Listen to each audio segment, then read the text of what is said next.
안녕하세요. 오늘도 시청해주셔서 감사드리고요. 바로 사연 읽어보겠습니다. 사람의 그릇은 정해져 있겠죠. 자기 역량을 가늠 안 하고 남의 것을 탐한다면 언제고 그 한계는 드러나게 되는 법이지요. 뻔뻔함에도 한계는 있으니까요. 안녕하세요, 여러분. 저는 이 채널을 들으면서 함께 울고 웃는 30대 주부입니다. 많은 분들의 다양한 사연을 들으면서 세상에 어떻게 저런 일이 다 있어? 같이 분노하기도 하고 때로는 세상에나 고생 많으셨겠네 따라 울기도 하는 감정이입 잘하는 10년차 주부예요. 이 채널을 알게 된 지는 3달 정도 됐는데 너무나도 기가 막힌 사건들이 많아서 역시 사연 없는 집은 없구나 하는 생각이 절로 들더라고요. 그래서 매번 애청자로 사연을 듣기만 하던 제가 오늘은 저의 이야기도 한번 들려드릴까 합니다. 주변 사람들이 보기에는 저 역시 아무런 탈 없이 잘 먹고 잘 사는 주부인 줄만 알겠죠. 하지만 저도 제 얼굴에 침뱉기 같아서 남들에게 말 못한 채 가슴만 두드리는 슬픈 일을 많이 겪었어요. 그때는 나 화병으로 병원에 입원하는 거 아닐까 싶을 정도로 고통스러운 시간들이었지만 불굴의 의지로 맞서 싸우며 지금은 평화로운 날들을 보내고 있답니다. 동서 무슨 욕심이 그렇게 많아? 아무리 그래도 윗사람 대접은 해야 하는 거 아니야? 아무리 돈에 눈이 멀었다고 해도 그렇지 감히 형을 밀치고 올라서려는 사람이 어딨어? 지금 동서가 단단히 실수하고 있는 거야? 제 이야기의 출발은 지금으로부터 5년 전의 일입니다. 저는 대학교에서 만난 남편과 이른 나이에 결혼을 했습니다. 학교를 졸업하고 2년 만에 식을 올린 거니 요즘으로 치면 꽤 이른 편이죠. 하지만 10년 전에는 20대 중후반에 결혼한 친구들도 덜어 있었기 때문에 저희는 양가의 축복 아래 신혼집을 차릴 수 있었습니다. 남편은 아버님과 함께 동업을 하고 있었는데요. 아웃소싱 업체의 직원으로 일했어요. 아웃소싱이라고 하면 뭔가 거창해 보이죠. 다른 말로 돌려 말하면 인력회사를 아버님과 함께 운영하고 있었습니다. 아파트나 건물을 짓고 철거하는데 인력을 보내주는 사업. 네, 바로 그 인력사무소를 운영하고 있었죠. 남편은 세무회계과를 졸업하고 중소기업에 취직해서 실무를 쌓다가 아버님의 창업으로 인해 잘 다니던 직장을 그만두고 가족 경영을 하게 된 케이스입니다. 아버님이 인력사무소를 차렸을 때 마침 격리가 필요했는데 아무래도 세무회계를 전공한 아들에게 맡기는 것이 깨끗하고 좋았던 거였겠죠. 그리고 월급과 세금 문제에서도 자유로웠고요. 직원을 1명, 2명 쓸 때에도 주유수당이니 퇴직금이니 사대보험이니 뭐니 아휴 세금이 생각하는 것보다 복잡하답니다. 그래서 아버님은 아들을 스카우트해서 둘이서 인력사무소를 성장시켜 나갔습니다. 저희 남편의 성격을 말씀드리자면 굉장히 온순하고 성실하고 묵묵히 일하는 타입이에요. 불평불만이 있어도 쉽게 툴툴대지도 않고 엄한 아버님의 말씀을 곧이곧대로 듣는 착한 아들이었죠. 함부로 나서는 일도 없고 자신이 맡은 일은 처음부터 끝까지 완벽하게 해내기 위해 야근도 마다하지 않는 그런 묵직한 남자입니다. 성품이 원래 드세지 않았기 때문에 인력사무소 일은 남편에게 아주 힘든 직업이었습니다. 공사 현장에서 일하시는 분들의 성격, 우리가 굳이 설명하지 않아도 다들 짐작이 가시지요. 억세고 거칠고 화가 나면 곧바로 소리를 지르기도 하고 기가 세신 분들이 굉장히 많으신 영역이에요. 얌전히 공부하다가 대학교 다니고 컴퓨터 앞에서 세무 계산하며 펜대 굴리던 우리 남편의 적성에는 정말 맞지 않는 일이었지만 그래도 남편은 묵묵히 자신의 일에 최선을 다했습니다. 인력사무소 일은 새벽 5시부터 시작되기 때문에 매일 아침 4시 반에 일어나서 출근을 하고 저녁에 퇴근하는 일을 반복했어요. 옆에서 지켜보는 저는 너무 피곤해 보이는 남편이 안쓰러워서 최대한 내조를 하려고 노력했고 남편은 그런 힘든 와중에도 가정을 잘 건사하기 위해서 싫은 내색 한 번 하지 않고 한 가정의 가장으로서 제 역할을 다했습니다. 저는 늘 너무나도 대단한 남자라고 생각했죠. 남편이 이렇게 열심히 일했기 때문인지 아버님의 인력사무소는 빠르게 성장해 나갔어요. 처음에는 일거리를 많이 잡지 못해서 하루에 10명 미만의 사람들을 공사 현장에 내보냈었지만 1년, 2년이 지난 이후에는 30명 이상의 많은 사람들을 보낼 정도로 규모가 커졌습니다. 하루에 오가는 돈만 해도 몇백만 원씩이더라고요. 월말이 되면 수천만 원의 거금이 통장으로 들어오고 빠지고를 반복했습니다.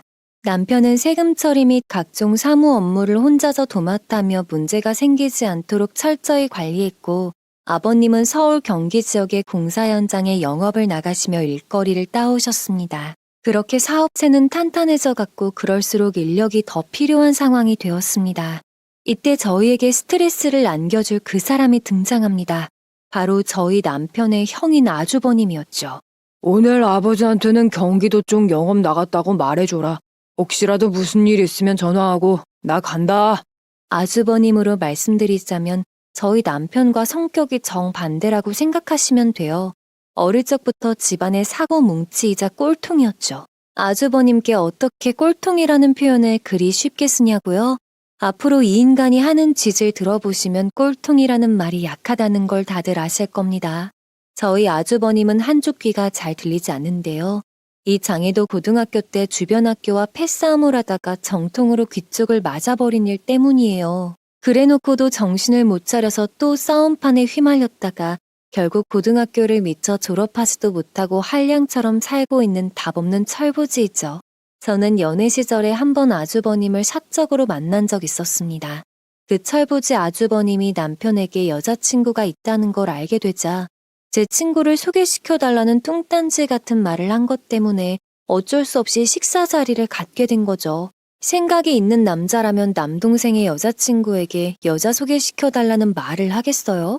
남편은 사실 저와 아주버님이 함께 마주치는 것을 원치 않았지만 하도 난리를 치는 마당에 어쩔 수 없이 자리를 갖게 된 거라고 미안하다고 되려 사과까지 했습니다.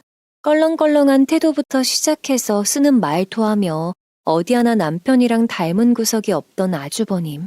아주버님을 만나고 나서 저는 이 남자랑 헤어져야 하나를 고민할 정도로 너무너무 인상이 안 좋았습니다.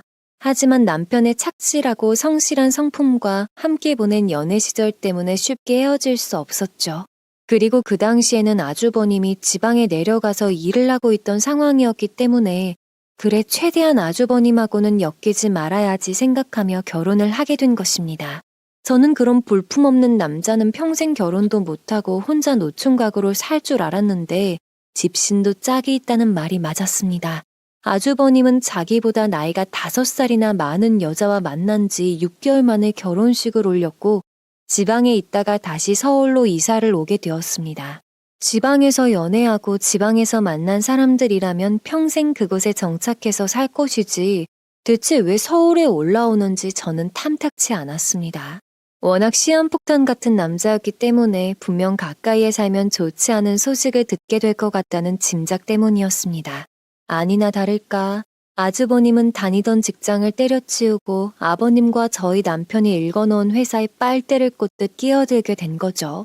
고등학교 중퇴 자격증이라고는 하나 없는 저희 아주버님의 직책은 무려 실장이었습니다. 제 남편은 그 밑에 과장이라는 직책이 되었고요. 저는 너무나도 기가 막혀서 이 사실을 안 이후 바로 남편에게 볼멘 소리를 했습니다. 여보가 인력회사의 원년 멤버고 여보가 주축인데 왜 직급이 낮아진 거야? 왜 아주버님이 실장이고 당신이 과장이냐고. 막말로 아주버님은 아무것도 할 줄 아는 게 없는데 낙하산으로 실장이 되는 게 말이 된다고 생각해? 나 아버님에게 따질 거야. 아무래도 형이니까 사원으로 들어가기는 좀 그렇잖아. 그리고 아버지도 다 생각이 있으시겠지. 그래, 그럼 직책은 그렇다 쳐. 만약에 월급 똑같이 받는 거면 나 아버님 만나 뵙고 한 소리 할 거야? 이번 기회에 월급도 올려달라고 내일 말씀드려. 나중에 사업 물려받을 때 아주버님이랑 똑같은 출발선에 서 있기 싫으면 당신 바보같이 당하고 있지 말라고. 남편은 제가 노발대발하자 입을 꾹 다물었습니다. 남편 역시 아버님의 선택에 아쉬워하는 기미가 보였지만 그것을 툴툴대며 따지기에는 간이 큰 사람이 아니었던 거예요. 저는 남편이 이날 이때까지 개고생한 것에 비해 너무 처우가 형편없는 것이 속상했습니다. 그래서 다음날 어머님에게 찾아가 속상함을 토로했고 어머님 역시 저를 공감해 주었습니다. 그러니까 얘 아빠가 그렇게 한 게 둘째는 얼마나 속이 상하겠니. 그래도 아빠가 생각하는 게 있으실 거니까 너무 대놓고 서운해하지 마라. 엄마도 둘째가 얼마나 고생했는지 아니까 아빠 오면 잘 이야기하마. 저희 어머님 성격은 제 남편하고 똑같으셔요. 그래서 저희 남편이 말은 못해도 마음이 얼마나 상할지 공감해 주시며 아버님에게 넌지시 이야기를 하겠다고 하셨습니다. 그나마 저는 어머님의 말에 기분이 누그러졌고 아버님이 앞으로 어떻게 행동하시나 잘 지켜보기로 마음먹었습니다. 아주버님이 끼어듦과 동시에 평탄하던 인력사무소에는 갈등이 생겼습니다. 함께 일하는 20대 영업사원이 있었는데 낙하산으로 떨어진 아주버님이 아는 것도 없으면서 자꾸 직책으로 갑질을 했던 것입니다. 오랫동안 일해온 영업사원과 파트너가 된 아주버님. 신규 공사 현장에 영업을 나가면서 마치 자기가 대장이라도 된 듯 커피 좀 사와라, 담배 좀 사와라, 군대 선임이라도 된 양 부려먹었고 20대 직원이 일에 불만을 제기하자 불만 있음 아버지 사업체에서 나가라며 윽박을 질렀다고 합니다. 저는 나이 먹을 만큼 먹은 남자가 아직도 고등학교 문제아처럼 행동하며 사업체를 흔들어 놓는 것에 너무 기가 막히고 화났습니다. 그 사건들을 해결하는 사람 언제나 그랬듯 저희 남편이었거든요. 남편은 온갖 업무에 시달리면서도 아주버님이 저질러 놓은 불화를 수습하기 위해 노력했습니다. 자신의 형에게 그러지 말라고 타이르기도 하고 노동청에 고발하겠다는 사원을 어르고 달래기도 했습니다. 저는 매일 밤 잠자는 시간을 줄여가며 일하는 남편을 보며 안쓰러운 마음이 들었는데 직원 스트레스까지 받는 남편이 불쌍했습니다. 그리고 사고뭉치인 아주버님이 싫다가도 왜 잘 운영되고 있던 사업장에 그런 불안당 같은 큰아들을 데리고 들어왔는지 그런 선택을 한 아버님이 너무나도 미웠습니다. 그리고 아니나 다를까 또 한 번 사건이 터졌지요. 인력회사는 매달 말에 각각 계약된 사업체 쪽으로부터 큰 공사 대금을 받게 됩니다. 한마디로 인력사무소 자체가 후불제 사업이지요.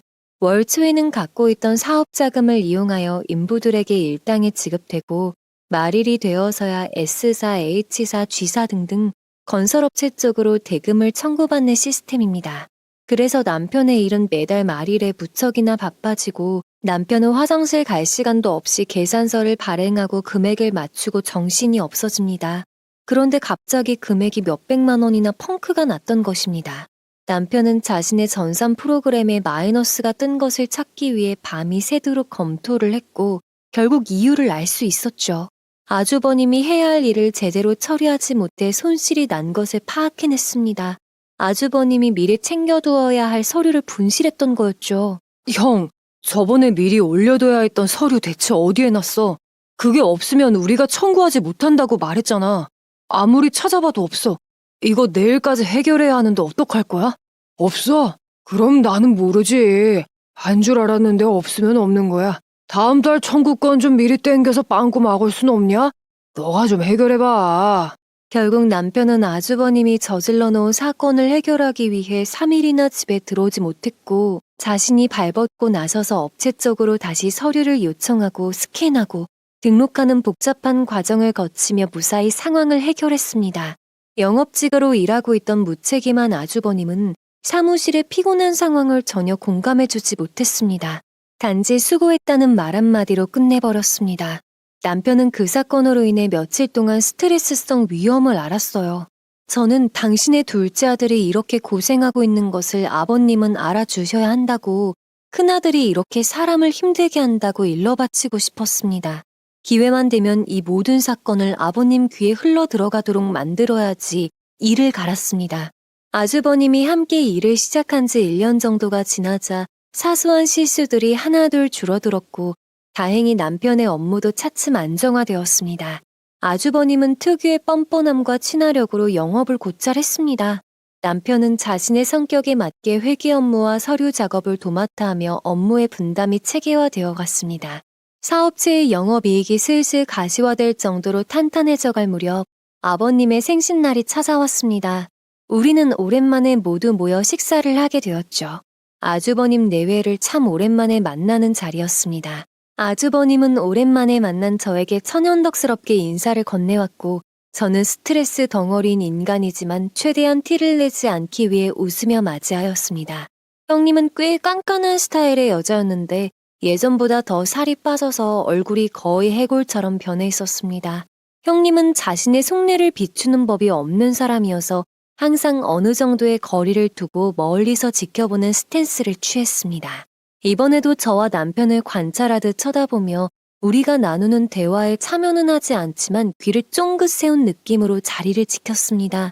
식사가 거의 끝나갔고 후식을 기다리던 중에 저는 생신을 축하드린다고 말씀드리며 미리 준비한 고급 양주를 선물로 드렸습니다.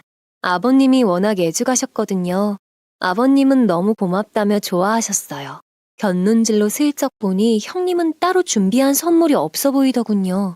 형님은 화장실에 갔다 온다며 핸드백을 들고 잠깐 자리를 비우더니 10분 정도 후에 들어왔습니다.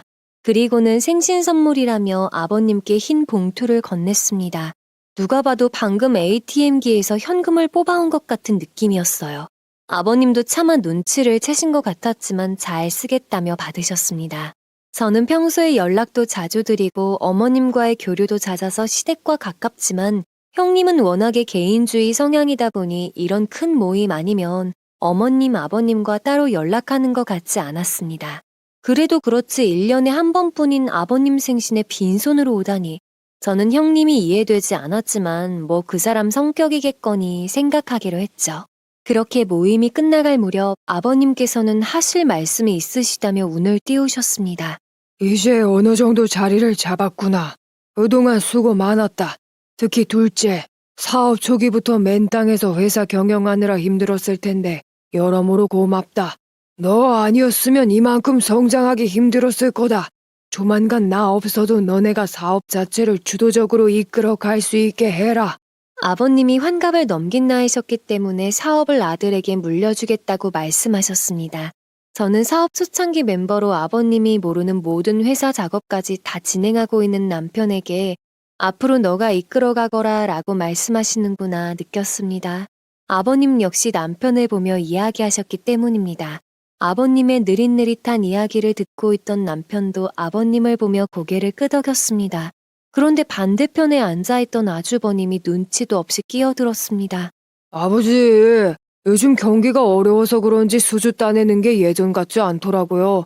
아무래도 한 건 받아내느냐 못 받아내느냐의 차이로 회사 운영이 왔다 갔다 하니까 영업하는 게 엄청 부담 가더라고요. 요새 이인은 집에 와서도 내일 어디를 가야 하네, 누구를 만나야 하네, 회사 걱정만 가득해요. 아버님께서 이가 더 성장할 수 있게 아무쪼록 잘 이끌어 주셔요. 잠자코 앉아있던 형님은 얼굴에 철판을 깔았는지 갑자기 아주버님이 얼마나 고생하고 있는지를 슬슬 읊더군요. 저는 듣고 있다가 코웃음이 푹 하고 나올 뻔했습니다. 말은 안 했지만 이제까지 아주버님이 일 배운다 하고 사고 쳐놓은 것을 남편이 수습하느라 얼마나 고생했는지 아버님도 어머님도 다 알고 계시거든요. 솔직히 아들이 아니면 절대로 뽑지 않을 아주버님인데 세상 최고로 열심히 일하고 있는 척 사업을 본인들이 주도하는 척하는 게 참 우스웠습니다. 저는 슬쩍 아버님, 어머님의 표정을 살펴보았는데 아버님의 표정은 그다지 좋지 않았고 어머님은 난처하다는 듯이 형님을 바라보고 있었습니다. 침이 튀도록 열심히 자신들을 어필하는 꼴이 꼭 시트콤의 한 장면인 줄 알았네요. 그렇게 자리가 끝나고 난 뒤 아버님, 어머님은 대리기사가 운전하는 차를 타고 집으로 먼저 들어가셨습니다. 술이 거나하게 취한 아주버님은 대리기사를 기다리며 담배를 피웠습니다. 먼저 들어가겠다고 이야기했음에도 아주버님은 비흡연자인 남편을 불렀습니다. 형님과 저는 음식점 앞에 있는 벤치에 앉아 있었습니다. 교류가 없던지라 저희들은 어색하게 핸드백을 정리하고 휴대폰을 만지작거렸죠. 그러던 와중에 형님이 먼저 말을 걸었습니다. 동서, 아버님이 조만간 사업에서 물러나실 모양이야. 애아빠 요즘 아버님이 자주 부르셔서 눈코 뜰 새 없이 바쁘던데. 모쪼록 동서, 우리 애아빠가 회사 잘 이끌어 나갈 수 있도록 서방님이랑 옆에서 많이 도와줘. 아유, 형님, 저야말로 잘 부탁드리죠. 우리 그이 사업 초창기부터 하나부터 열까지 회사 운영에 다 참여했는데 아버님이 물러나시면 그이가 전적으로 책임져야 하니까 얼마나 정신없겠어요. 아무쪼록 아주버님이 그이 옆에서 잘 도와주시면 좋겠어요. 형님은 마치 자신들이 이 사업체를 물려받을 거라 생각했는지 우위에 선 사람처럼 이야기했습니다. 저는 그 뻔뻔한 태도에 이마에 힘줄이 돋아나는 것을 간신히 참고 비실비실 웃으며 응수해 주었죠. 형님은 제 당당한 대답에 벙쪘는지 입을 뻐끔거렸습니다. 저는 그 사이에 남편이 다가오는 것을 보고 이만 가볼게요 활짝 웃으며 자리에서 일어났고 남편의 팔짱을 낀 채 주차장으로 걸어갔습니다. 차에 올라타고 도로로 빠져나오자마자 저는 남편에게 형님의 어이없는 태도를 마구 쏟아냈죠. 남편은 잠자코 듣고 있더니 아까 담배를 피우면서도 형이 자신이 회사를 운영한다는 식으로 이야기했다고 했습니다. 남편은 당연히 아주버님에게 반기를 들지 않았겠지만 남편 역시 형은 회사 업무에 대해 아무것도 모르기 때문에 운영 자체가 불가능하다고 말했습니다. 저는 남편에게 확실히 태도를 굳히라고 조언했죠.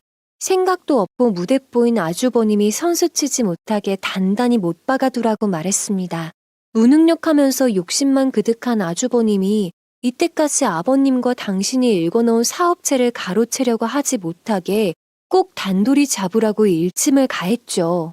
남편은 아버지가 그렇게 두진 않을 거라고 말했지만 저는 고생이란 고생은 남편이 다 하고 사업체 대표가 되는 달콤한 열매는 아주버님이 가로채는 꼴 절대 못 본다고 말했습니다. 남편도 같은 생각이었고요. 아버님의 선포가 있은 후 형님의 태도는 눈에 띄게 달라졌습니다. 저희가 당연히 사업체의 대표로 올라갈 상황임에도 불구하고 형님은 억울하다는 입장이었습니다. 평소에는 어머님과의 교류도 전혀 없던 형님은 갑자기 반찬을 싸들고 어머님을 찾아가거나 손주를 데리고 함께 나들이를 약속하는 등의 효자 노릇을 하고 있었습니다. 어머님은 저와 통화를 하면서 첫째내가 회사 때문에 공을 들이는 것이 너무 불편하다고 말씀하시기도 했죠. 왜 그렇게 사람들이 얼굴에 철판을 깔고 마구잡이식으로 해먹으려고 하는지 저 역시도 가만히 있으면 안 되겠구나 싶었습니다. 그리고 저는 아버님에게 사케로 유명한 일식집을 알아놨으니 주말에 저희 내외와 식사를 하자고 요청했습니다. 아버님은 흔쾌히 받아주셨죠. 일식집에서 회를 먹으며 도란도란 이야기를 나누고 있을 즈음 저는 아버님에게 앞으로 회사의 방향은 어떻게 되는 건지를 물었습니다. 아주버님과 형님이 아버님 은퇴 이후에 자신들이 대표로 앉을 생각이 있는데 아버님 역시 동의하시는 내용인지 사실 처음부터 지금까지 이만큼 회사를 꾸려온 것은 남편이기 때문에 저희는 당연히 남편이 대표로 들어가는 거로 생각하고 있다고 아버님의 의중이 궁금하다고 단도직입적으로 말씀드렸죠.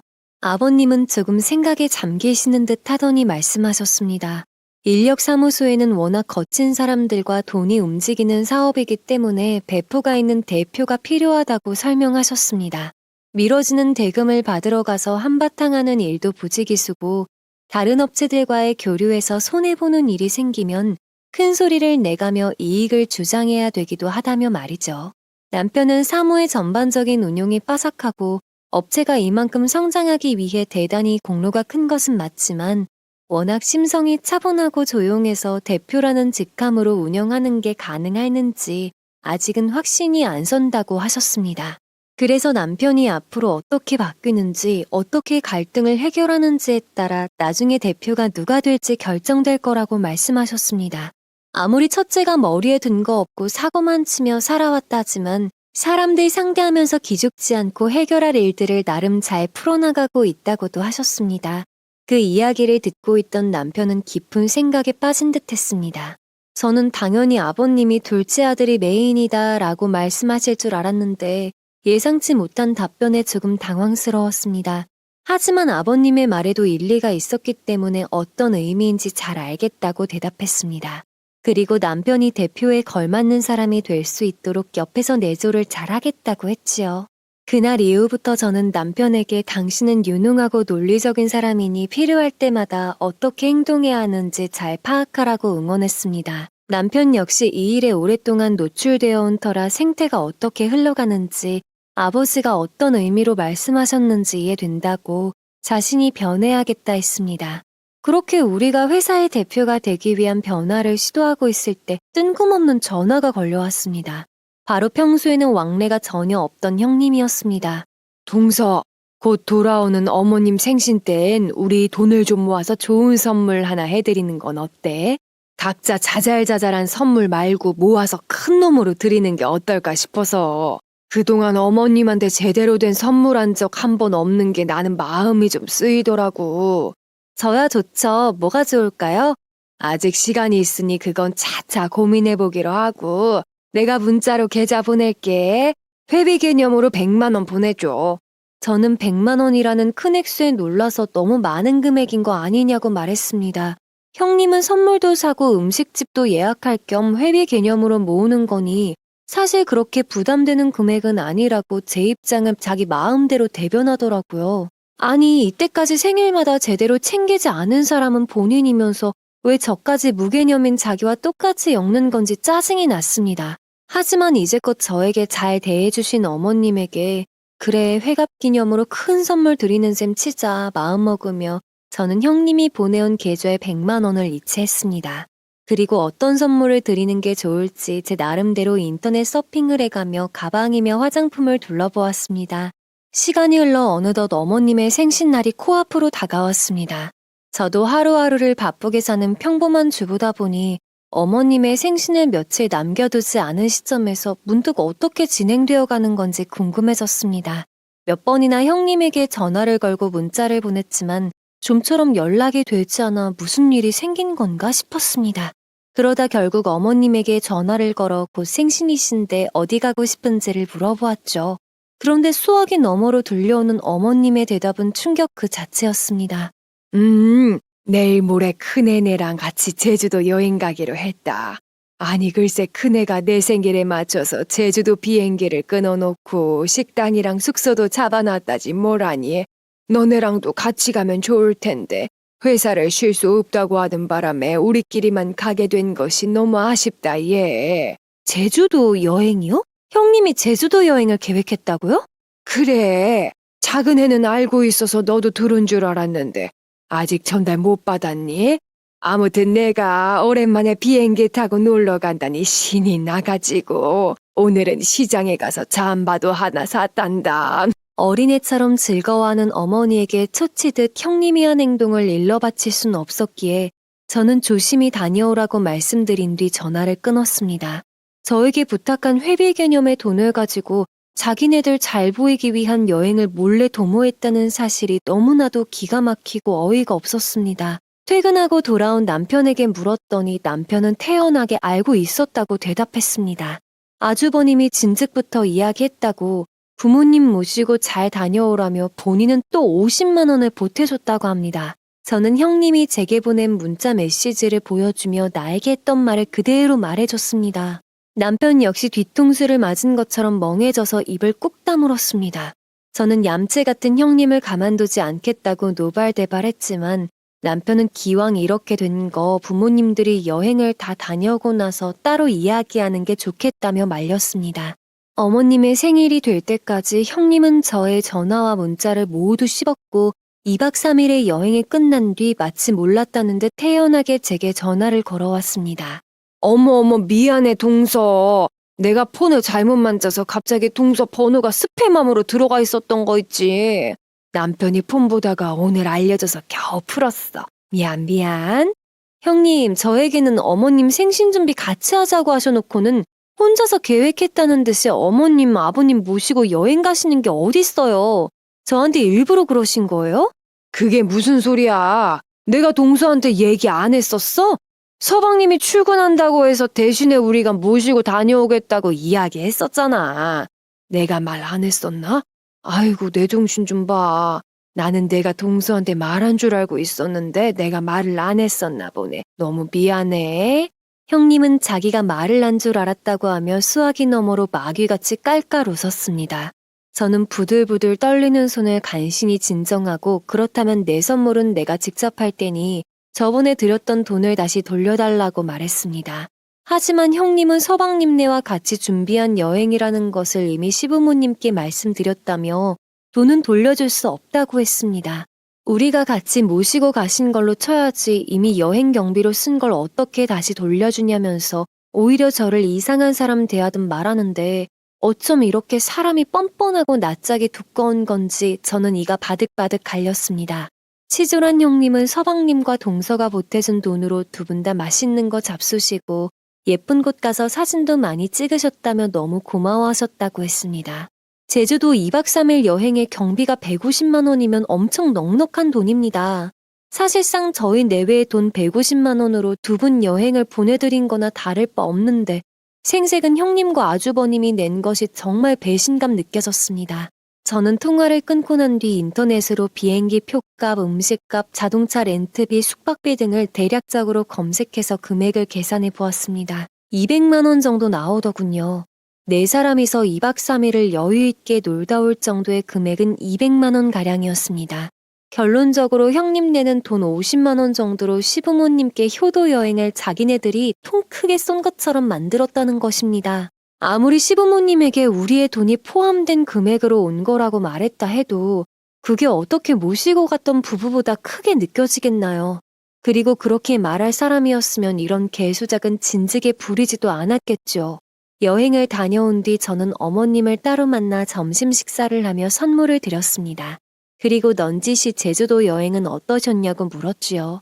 어머님께서는 너무 즐거웠다고 다음에는 꼭 다 같이 가자며 한박 웃음을 지으셨습니다. 그리곤 핸드백에서 스마트폰을 주섬주섬 꺼내시더니 바닷가에서 찍은 사진이며 자기들이 먹었던 횟집 사진, 일몰 사진, 꽃밭 사진 등을 보여주셨습니다. 저는 너무 즐거우셨겠다고 형님이 갑자기 어떻게 제주도를 가자고 하신 거냐고 물어보았죠. 그러니까 나도 그게 궁금했지 뭐니.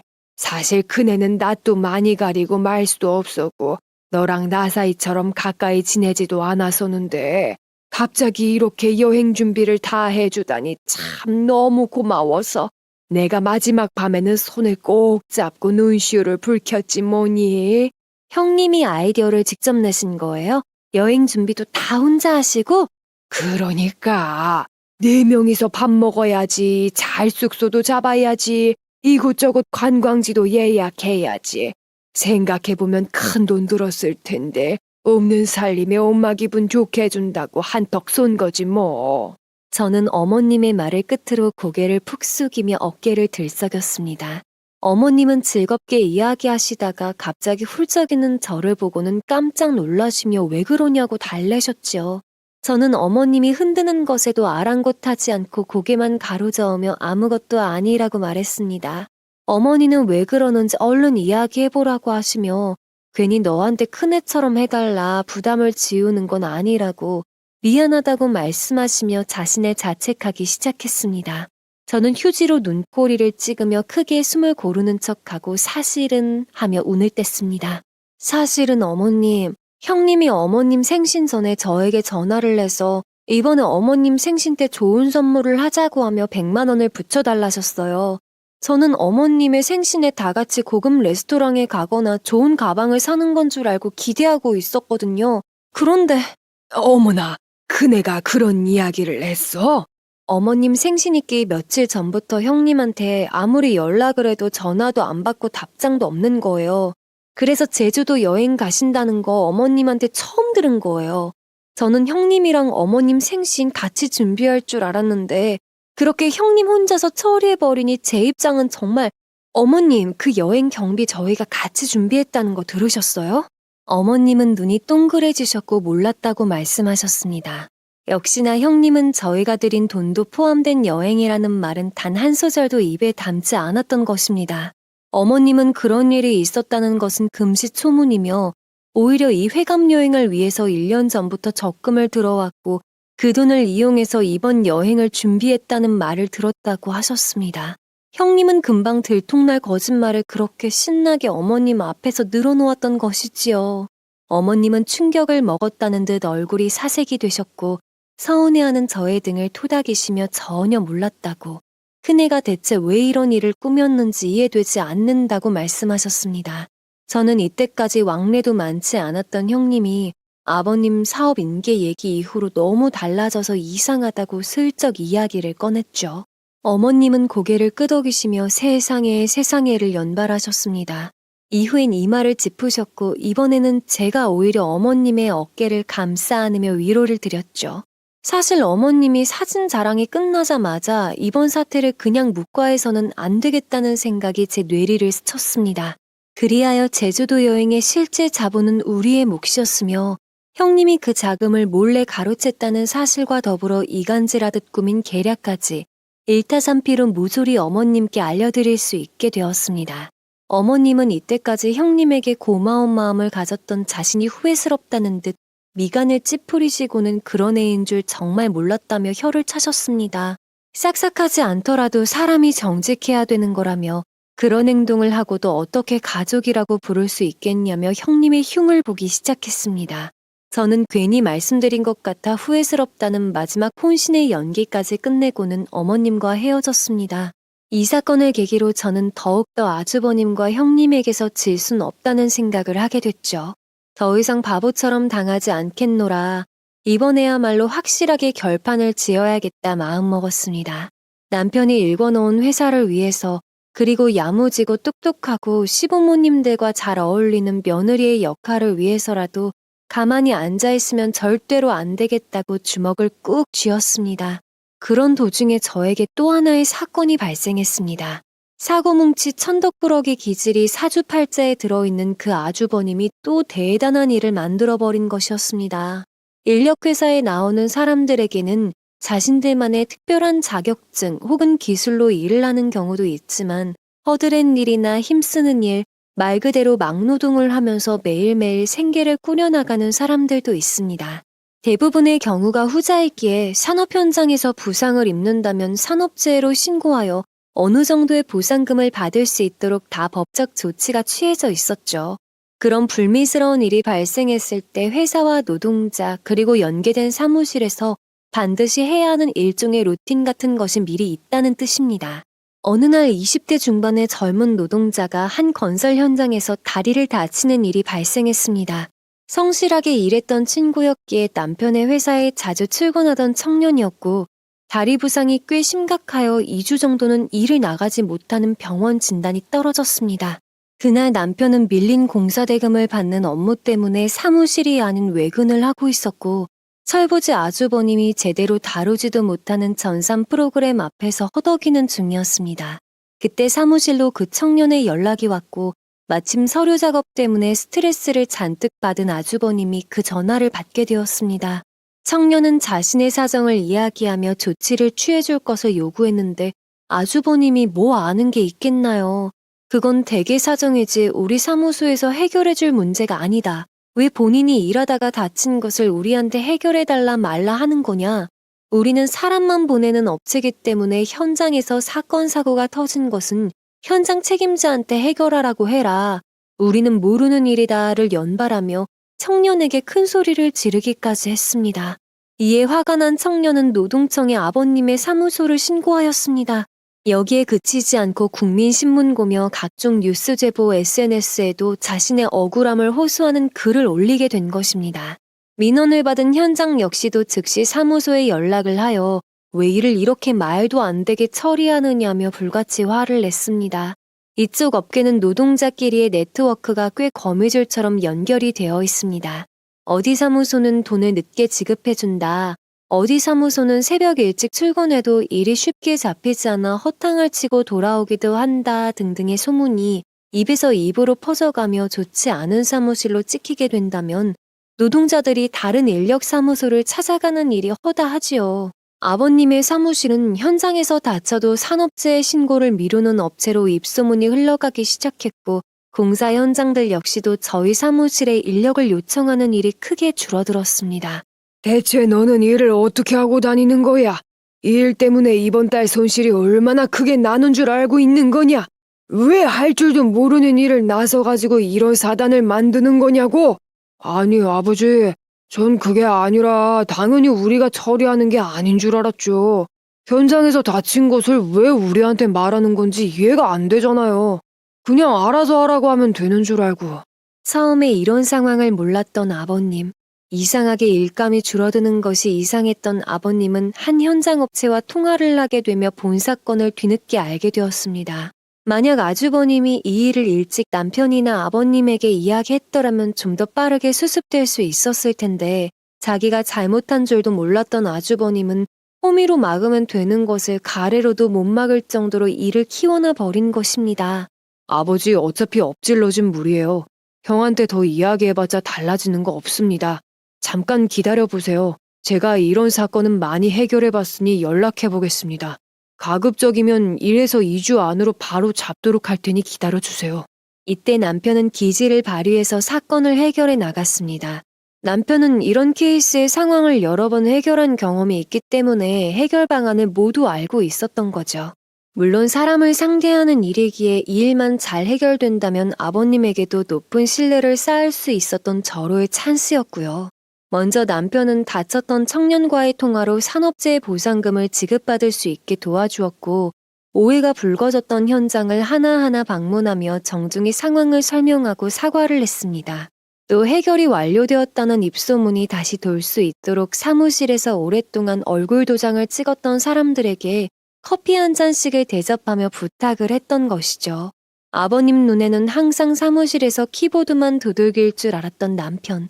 하지만 남편은 아주버님보다 더 배짱 있게 문제를 해결해 나갔습니다. 공사 현장을 발빠르게 뛰어다니며 최대한 사무실에 무너진 이미지를 회복시키려고 고생했던 남편은 하루에 서너 시간 자면 많이 잘 정도로 최선을 다해 사건을 복구해 나갔고, 그로 인해 남편이 말했던 것처럼 사무실은 다시 정상 궤도로 서서히 돌아오게 되었죠. 이 사건 덕분에 남편에 대한 신뢰도는 아버님에게서도 거래처 현장에서도 그리고 매일 사무실을 찾아오는 노동자들에게도 한꺼번에 레벨업을 할 수 있었습니다. 그리고 아주버님의 명망은 땅이 움푹 패일 정도로 푹 꺼져버리게 된 것입니다. 앞으로의 전개는 어떻게 진행되어 갈지 상상이 가실 겁니다. 네, 맞습니다. 아버님이 회사에서 물러나시기도 전에 우리 아주버님은 회사에서 잘리다시피 하여 다시 지방으로 내려갔습니다. 한번 큰 위기를 몰고 온 아주버님. 그 사람은 제가 생각한 것 이상으로 철딱서니가 없었던 인간이었거든요.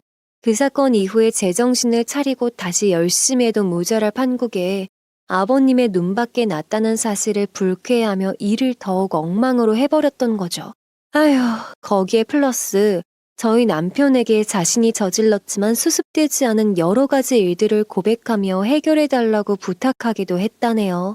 그러다 아버님이 사람들이 보는 앞에서 크게 혼을 낸 이후로 자존심이 상했는지 어쩐지 자신의 적성에는 맞지 않는 일이라며 회사를 때려치웠습니다. 원래 살았던 지방으로 내려가 한동안은 자신이 직접 사업을 하겠다며 가게를 알아보고 다니더라고요. 뭐 그런 사람이 자기 이름으로 낸 사업에서는 갑자기 성실하게 일해서 대박이 나겠어요. 기껏 벌어놓은 돈도 제살 깎아먹듯 홀랑홀랑 다 써버려서 지금은 배달일을 하며 생계를 꾸려나가고 있습니다. 형님 역시도 어머님에게 미운 털이 단단히 박혀서 요즘에는 명절에 불참하는 경우도 다반사입니다. 자신이 저질렀던 짓이 평생 동안 비밀리에 감춰질 거라고 생각했다면 형님은 그냥 여우인 척하고 싶었던 바보였던 거죠. 어머님의 냉랭함 때문에 자신의 일이 발각됐다는 걸 눈치챘던 형님. 아주버님의 대박사고 이후에는 사업체를 탐내기엔 자신의 남편 그릇이 너무 작다는 걸 깨달았는지 포기하고 조용히 지방에 따라 내려갔습니다. 지금은 어떻게 사는지 어디 아프진 않는지 궁금하지도 않아요. 그저 조용히 제 인생에서 그냥 그림자도 비추지 말고 알아서 잘 살기를 바랄 뿐입니다. 남편은 아버님의 사업을 물려받아서 직원 3명을 거느린 큰 인력사무소의 대표가 되었습니다. 대표다 보니 아버님 밑에서 일할 때보다 책임감이 막중하고 해야 할 일이 까다롭지만 그래도 자신이 맡은 일은 꼼꼼히 해결하려는 천성 덕분에 매년 흑자를 기록해가며 사업을 잘 이끌고 있어요. 한 가정의 아들로서 한 여자의 남편으로서 아주 듬직하고 묵묵하게 기둥이 되어주는 남편이기에 저는 늘 그를 응원해주고 있고요. 저는 남편이 지금 하고 있는 일만 잘 건사할 수 있도록 집에서는 내조의 여왕으로 시댁에서는 딸 같은 며느리로 제 역할을 다하고 있답니다. 몇 년 전에 일어났던 사건이지만 이렇게 사연을 보내기 위해 그 시절을 떠올려 보니 불과 엊그제 겪었던 일처럼 생생하게 생각납니다. 그 시절에 내가 겪었던 슬픔 때문에 가슴 한켠이 찡해오기도 하고 어이없는 형님 내외의 행동이 떠올라 웃음이 나기도 하고 제가 어머님 앞에서 연기했던 장면이 그려져서 얼굴이 붉어지기도 하네요. 그 당시에는 스트레스 덩어리였던 두 사람이지만 지금은 생각하는 것만으로도 실소가 피식 터지게 되는 형님 내외. 지금은 그저 남에게 패기치지 않고 자신들의 삶만 제대로 성인답게 잘 해결해 나가기를 바랄 뿐입니다. 그들이 튕기는 불씨가 혹시 저희 집으로 옮겨올까 가끔은 걱정이 되기도 하거든요. 워낙에 예측이 안 되는 럭비공 같은 사람들이어서요. 가끔은 왜 저렇게 살까? 이해가 되지 않는 사람들을 주변에서 마주치곤 합니다. 사람들마다의 성격도 제각각이고 문제를 해결하는 방식 역시 제각각이기 때문에 하나의 정답이 없다고들 이야기하는데요. 우리 아무리 그래도 살면서 남에게 패기치며 살거나 이간질하면서 사는 일은 없도록 합시다. 제가 겪은 일을 생각하면 절대 그렇게만은 살지 말아야지 다짐하곤 한답니다. 길다면 길었을 제 사연 어떠셨을까요? 듣는 분들에게 재미있으셨기를 바랍니다. 그럼 저는 여기에서 이만 이야기를 마치고 저녁을 준비하러 갈까 합니다. 지금까지 긴 사연 들어주셔서 감사합니다. 여러분의 가정에는 평안만이 깃들길 바라면서 이만 마치겠습니다. 더 많은 이야기, 기막힌 사연을 듣길 원하신다면 구독과 좋아요, 알림 설정 부탁드립니다.